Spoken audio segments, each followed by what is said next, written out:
lot of gyms in my life. I've never seen the anger up section. Like, how many reps do you do? And so I took that idea of having to maintain one's anger, and meaning I have to maintain a level of eventfulness in my life. And travel and curiosity allowed me to do that. The anti-science gang has limited all of that. However, I am not angry because many years ago, I had a choice. I graduated in 1979. I swear this will make sense in an hour and a half or so. I graduated from high school in 1979 with no plan whatsoever. I didn't like the school, they didn't like me. I was a failure at school. English was okay, math went right over my head. History was taught to me by board athletic coaches, like Nebuchadnezzar, get it, go. And so I had to learn all of that stuff as someone overachieving later in life. And so I graduated in 1979, and I realized, well, this is it, the adult world. I'm 18, it's time to get out there. So I had a series of really boring adult jobs that were grim, and my workmates were racist, and they were alcoholic, and racial epithets would fly in the workplace, and they would want to inculcate me into their death cult. And they called me Little Buzzcop at this laboratory I worked at. That was the extent of their punk rock knowledge. And one's like, Little Buzzcop, come with us this Saturday night, we're going out. Oh, where are you guys going? And they said, we're gonna go to a bar, drink beer, cry into it, and listen to Hank Williams. And the idea of paying money to sit in a bar that smells of beer, sorrow, and cigarettes, and listen to Hank Williams, whose recorded catalog I have, sing about women who have destroyed him, or walking in the desert alone, looking for a sign, as you drink a liquid depressant to the point of inebriation, and then you go back to this murderously boring, dull, repetitive job on Monday. It sounds like death from the neck up. I worked in this laboratory called Corbell in Rockville, Maryland. It's an adjunct of the National Institute of Health. I come from Washington, D.C., you know that. This is basically a suburb. After 6 months of hearing a lot of really awful things swirling around in the break room, me in my blue work shirt, blue pants, and no future, I went, I can't hang out in this job anymore. And so one thing led to another, and I found myself working at a place called Punk Rock Haagen-Dazs. And it's a Haagen-Dazs ice cream store on Wisconsin Avenue in beautiful Georgetown, next to the famous Georgetown University, at Wisconsin and O Street. The building is now up for sale. And so within 6 weeks, I am a shift manager, because I can handle a cash register, I don't steal, and the boss trusted me. We're still friends to this day. And so by 6 months in, I am the manager of the entire store. I'm hiring, firing, doing inventory, and the third day of working at Haagen-Dazs is like the 30th and the 300th. I can get you through what you need to know to serve ice cream in about 4 minutes. And 2 of those 4 minutes would be how do you operate the cash register. The rest is just ice cream. You've been scooping it, putting it into a bowl in your kitchen since you were 5. There's really nothing going on. And so now, I started like April 1980s, now April 1981. I've been there for an entire year. At the end of every shift, my feet are swelling, my back hurts. My dinner would be, quite often, I'd leave Haagen-Dazs, trudge up Wisconsin Avenue to a 7-Eleven, put in that 1.5 foot long microwavable beef and bean burrito, hit the right setting, it comes out. And I don't know if you've ever experienced this damn thing. Please don't. The plastic adheres to the outer tortilla roll. And many years ago, you stopped trying to separate the two because it is impossible. And so you became a pro, where you bite the corner of the top, and just spit out the top tab and squeeze from the bottom. It's like this pasty bean and some kind of meat thing goes into your mouth, punctuated by bright orange rivulets of non-cheese product. And I would wash that down with a 32-ounce barrel of real Coke, and for dessert, heavy Snickers bar, and then walk about 3 miles back to my apartment, which smelled like my laundry, my roommate's laundry, and his cheap arena weed. Hot in the summertime, cold in the wintertime, and a year into working in this job, I'm making $3.75 an hour. I have hit the ice cream ceiling of this place, and every single day is dull repetition. Do the shift, come in. If I don't do the night shift, deposit the money, walk home with the burrito roiling in my guts. And in April of 1981, my life got very confusing because I saw a band called Black Flag, and I saw them. As soon as I saw them,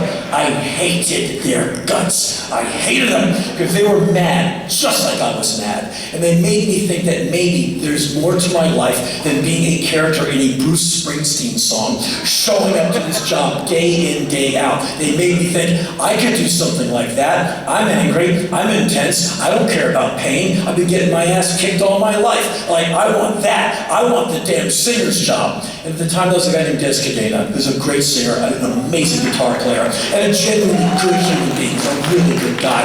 I love Des. Like, we're kind of like weird family members at this point. I want his job. And so, by July of 1981, I've seen Black Flag a few times. I'm obsessed with this band. They come back to the East Coast, but they don't play in Washington, D.C. They only play in New York.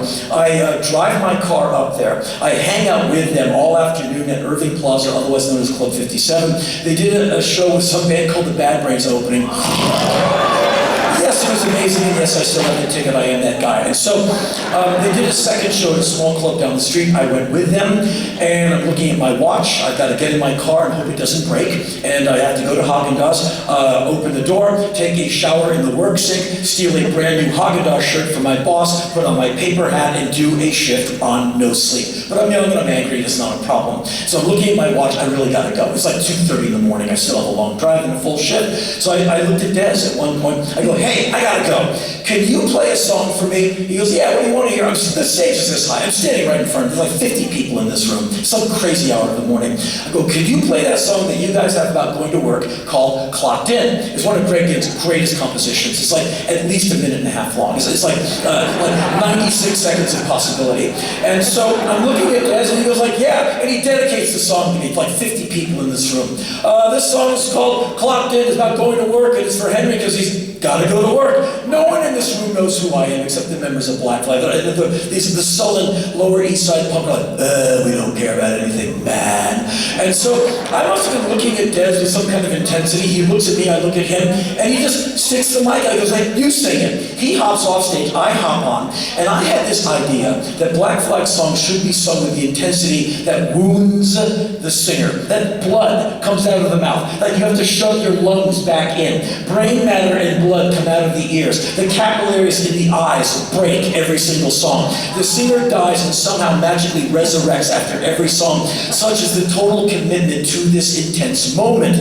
And so I had 96 seconds to road test my idea. And I kind of sort of knew the lyrics. And so the band goes into the song. And I do this song the way I think it should be done. And my dentures are flying out, my eyes are bulging. And I remember two things happening. All 50 sullen Lower East Side punk rockers like, what is going on? And I look from side to side, and members of Black Flag are like, well, we're awake now, and it's like 96 seconds, it's over. I hop off stage, I give the mic back to Des, he hops back on, I wave goodbye, and I exit through a door on stage left, you're right. I get into my car, it doesn't break. I get back down to DC, shower in the work sink, steal a new shirt, put on my paper hat, and I go to work. And I did not know the wisdom of being careful what you wish for. I learned the street version, because I have been humiliated all my life up to that point. 20-point-something years of living, I'd ask a girl to dance the high school dance, my voice would crack, I get laughed at. I can't throw the ball straight, I'm a miserable student, I go to summer school. I was a failure.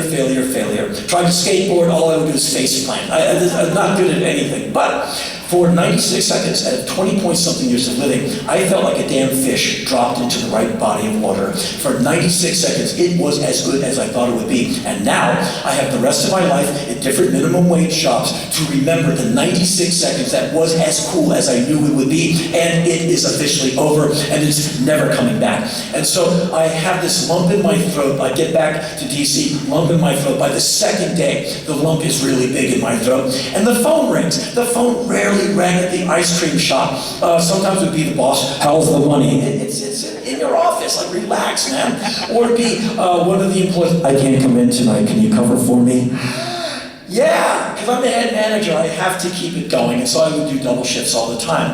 On this day, I answered the phone as I always did. Good afternoon, how may I help you? And it was a member of Black Flag, and he basically said, we're still camped out in New York City. Dennis wants to move to rhythm guitar. We're looking for a singer. You're pretty crazy the other night. You want to come up here and audition? And in real time, I have to look at the rest of my life because I have no confidence in myself. I've never been told I'm good at anything. I'm angry, super intense, and have a very low amount of self-esteem. And so I could have this job or one like it for the rest of my life, which is hard on the ankles, hard on the back, hard on the digestive system, and hard on my non-existent morale. Or I could summon my non-existent courage and go to New York and audition for Black Flag, flame out magnificently, be laughed at, go back to Washington, D.C., and when they finally get a new singer, they'll come to Washington, I'll go to the show, and I'll watch a 90-minute ripping set with someone singing who's not me. Then they're going to make a record, which I'll buy, and that'll be 14 songs that I'm not on. So the humiliation will go from a lump in the throat to an albatross that swings around my neck that gets heavier and heavier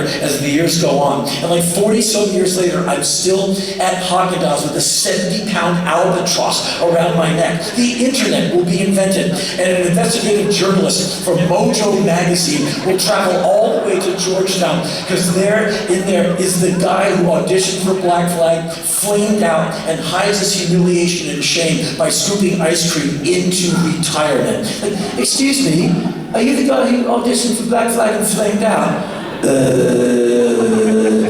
What's that bird around your neck? Albatross.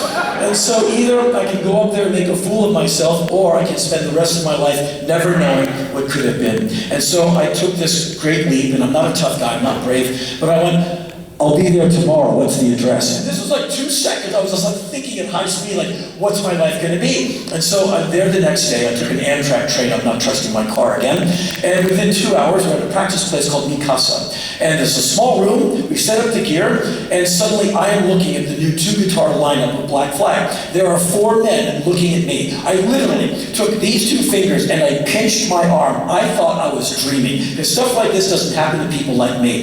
And so I wasn't dreaming, they were looking like, what's he doing? And I'm a nut. And like Greg Gibb says, what song do you want to play?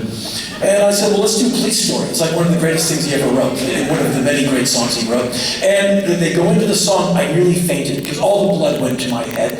And we got through like 2 versions of every song they had, like an hour and a half we're just playing. I'm making words up because there's no lyric sheet in front of me. And so I'm yelping and hopping up and down. And we get to the end of it, I'm covered in sweat, 150 pounds of intensity.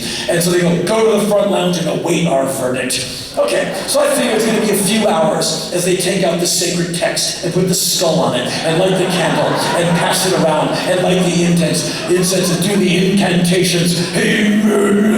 But they basically followed me out to the front lounge. I sat down. Like 10 seconds later, there they are, like all these sullen men looking at me. You're in. In what? Black Flag. Doing what? The singer. Who? You. Me? Yeah. Doing what? The singer. He went around and around, and finally, Chuck Zukowski says, do you want to be in this band or not? I'm like, yes, but you have to admit, this is rather sudden. This is really happening.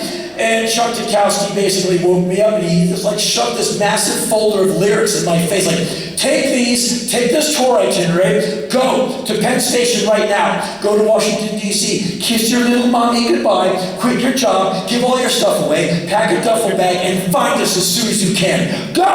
And I go back to the train station completely numb. And so I'm riding back down to Washington, D.C., reading Black Flag lyrics for the first time. They're utterly terrifying, especially the ones that Chuck Zukowski writes. The streets are rivers of blood, the end. You're like, I'm a middle-class guy. I'm responsible for hundreds of millions of tons of SpaghettiOs. Like, there's a SpaghettiOs deficit because they're all poured down my neck in the 70s. Anyway, I get back to my job, and I tell my boss, like, I'm leaving. And he was like, I'll give you $4 an hour. I go, it's not the money, Steve. And I explain what had happened. I go, it's a shot. I'm a young guy, and I have to try this. And he goes, you do, but it's not going to work. So when you come back here in a couple of weeks with your tail betwixt your legs, I'll give you your job back. And you never know. And so I said, thanks. And so then I called my best friend from age 12 to now, a guy named Ian Mackay, who you know from Fugazi. And so I call Ian, and this is back before there's like internet and whatever. He's like, where have you been? I go, I didn't have time to tell you. Here's what just happened. I could hear his jaw hit the ground.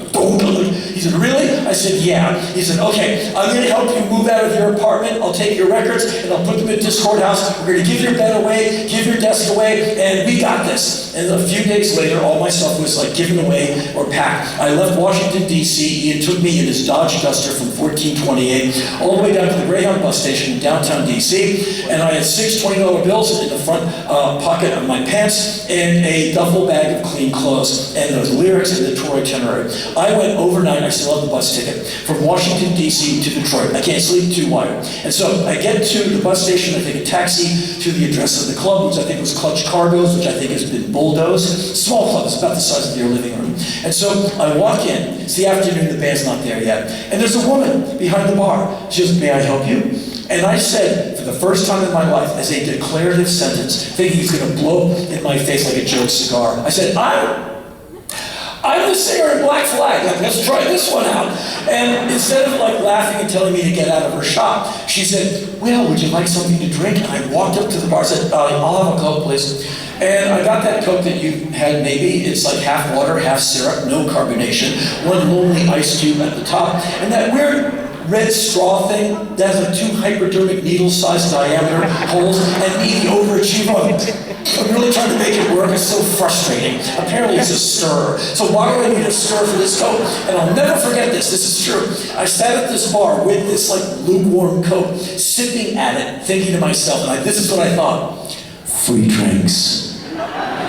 Rock stardom is going to be really easy to get used to.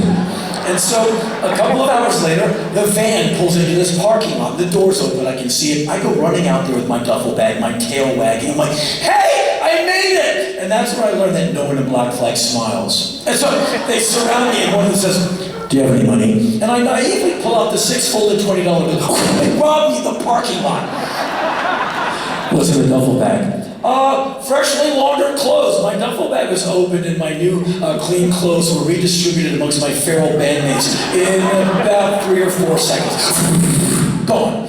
And so that is why, if you look at early photos of Black Flag with me in the band, you'll see Greg Ginn and Chuck Dukowski both wearing Haagen-Dazs shirts. Those were not gifts, that was theft. And then I became one of you, a Californian. And the rest, as they say, is history. So, back to 1979.